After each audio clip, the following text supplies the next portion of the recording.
Here is a great looking olive. It's growing in a wooden box. Probably could use a nice bonsai container, but I figure that could be left to whoever wants to purchase this. But anyway, we're in September.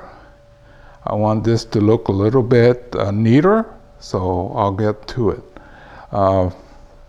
Like always with the olive, we'll go ahead and start at the base, get rid of all those sucker type growths, and then the rest of it, this should be fairly easy because it's got well styled and almost all the branches are in place. So I'll go ahead and get started on that.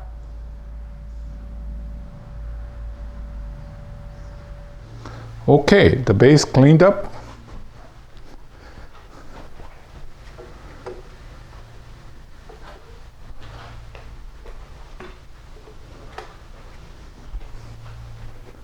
Maybe this I could have been cleaned a little bit better, but I think it's okay. Okay, like I was saying, this is in pretty good shape, so I don't have to do a whole lot. Just keep these in check. Remember, we're in September, so we don't want to use the same technique that we were using in May and June.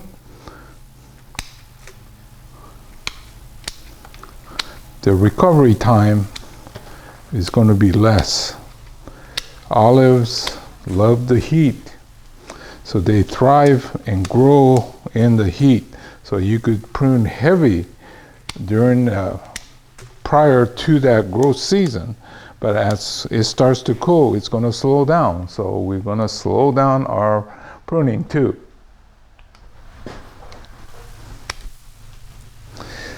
Yeah, not much except maintaining now. That's one good thing about well-styled tree. It really gets easier as we get to the maintenance stage. Getting here was not a smooth, easy path, but from now on, all you need to do is to do this kind of light pruning all the time. I think I must have pruned this at least 3 times this year so far.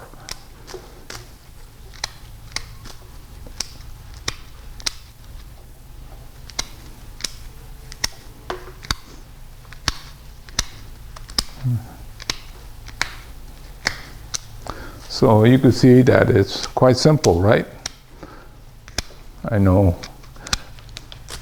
I did get a new grass cutter that I've been using to shear these, but this one is getting so close to finish that I don't want to use that technique. I tend to use it more on my Chinese ohms, but if I had a lot of these that need to get done quickly, then I will resort to that mechanical kneeing.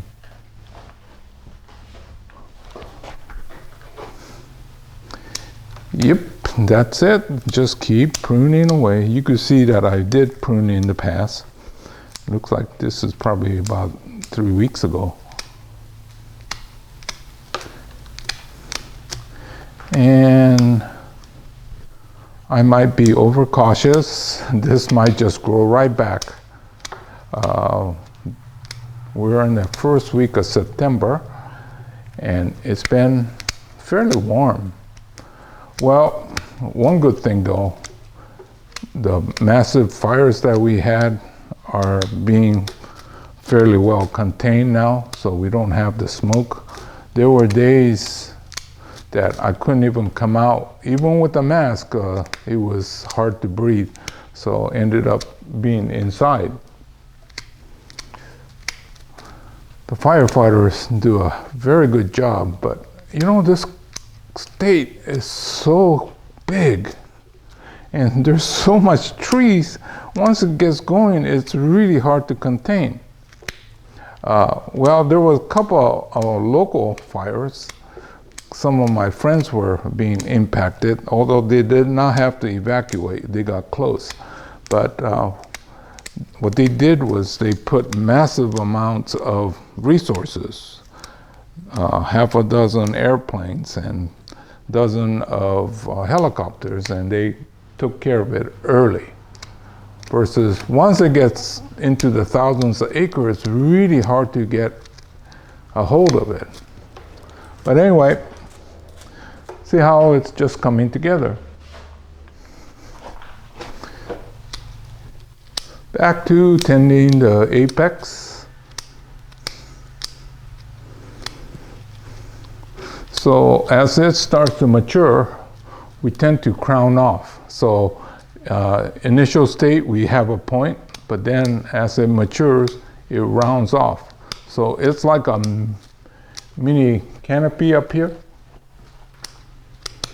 Well, it hasn't started yet, but it will. So in the future, it'll be rounded, and that's how we tend to do bonsai. And if you learn to observe nature, that's what they do. Initially, they go up, and then there's like a leader that tends to form the little triangle point. And then as it reaches maturity, it just starts to round off. A lot of this is just based on nature, so one of the things you should do is to start looking at what a mature tree looks like. If you're in California, our state capital has some great specimens of mature trees.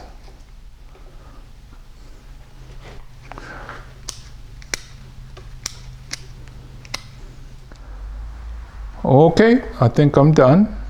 This one's got a really nice movement and taper.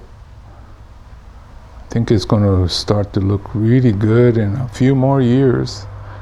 There's a questionable branch. This one here. I think anybody would have removed that a long time ago. But you know me, I don't know why, but I'm keeping it. It's not hindering with anything, and probably it should go. But I thought, well, maybe I want it in the future. Who knows? Okay. If you're wondering why this is in a wooden box, well, you know, wooden boxes are really great because they insulate the root. Well, if I had enough mica pots, I would have put it in a mica pot, but I'm running low, and nobody seems to be importing it, at least in the wholesale department. And so if you have access to wood, this is actually redwood that's left over from my construction days. It makes a great box for training.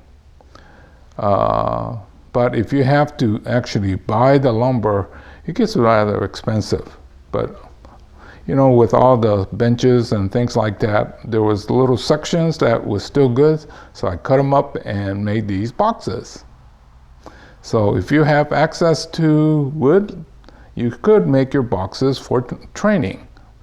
Just don't make them so big that it's hard to pick up. And then you have to think in terms of after the training in the box, you have to be able to afford the ceramic pot. So don't make it too much more than 24 inches wide. Okay, so this wraps up the wild olive in a wooden box with a really nice shape. I think if we had a nice pot, it would look really great. But anyway, I'll have it in here, so whoever wants to get like this one here, it's ready for you. See you again real soon in another chapter. Okay, this is Hiro Matsuda saying goodbye, and I'll see you again in another chapter real soon. Oh yeah, I've been reading all your comments, and some of the comments or requests, if you go through and look at most of my chapters, I've already addressed many of them. And if there's any that I have not addressed, I'll get around to it real soon. So anyway, keep those comments coming. Oh yeah, and please let me know where you're from. Well, it's sort of an ego trip to know that, wow, people from all over the world is watching me. So anyway, so yeah, so I'm going to say goodbye now. Bye.